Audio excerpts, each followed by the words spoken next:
एक बार की बात है, एक लड़का था। उसका नाम सबल था, जो नगर में रहता था। वह अपने जीवन से बहुत निराश था। उनकी निराशा का कारण यह था कि वह अब तक अपने जीवन में कुछ नहीं कर रहा था। उसके माता पिता उसे ताने मारते थे कि आपके सभी मित्र कुछ न कुछ कर रहे हैं, लेकिन आप अभी भी घर बैठे हैं। दोस्तों के बीच भी अक्सर उनका मजाक उड़ाया जाता था। वह कहीं जाता तो लोग उससे पूछते कि आप क्या कर रहे हैं।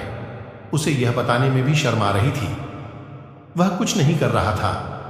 धीरे धीरे उसने रिश्तेदारों से मिलना जुलना कम कर दिया और लोगों से मिलना भी बंद कर दिया। वह ज्यादातर समय घर पर ही रहता है। वह अकेला रोता है और भगवान को कोसता है और अपनी किस्मत को दोष देता है। अब उसे अपना जीवन बोझ लगने लगा था।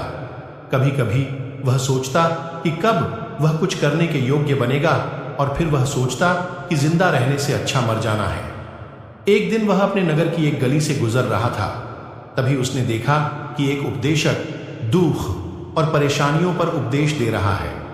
वह भी उसी भीड़ में सबसे पीछे बैठ गया और गुरु के प्रवचन सुनने लगा।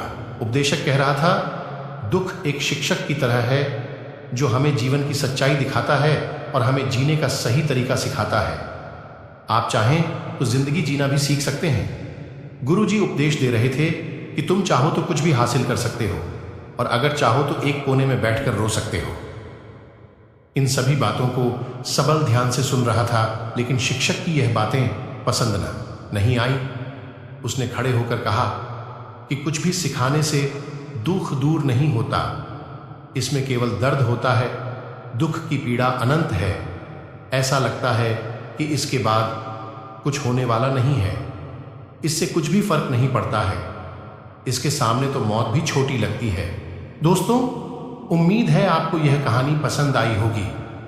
अगर आपको यह कहानी पसंद आई हो तो अपने दोस्तों और परिवार के साथ जरूर शेयर करें। आपका कीमती समय देने के लिए धन्यवाद।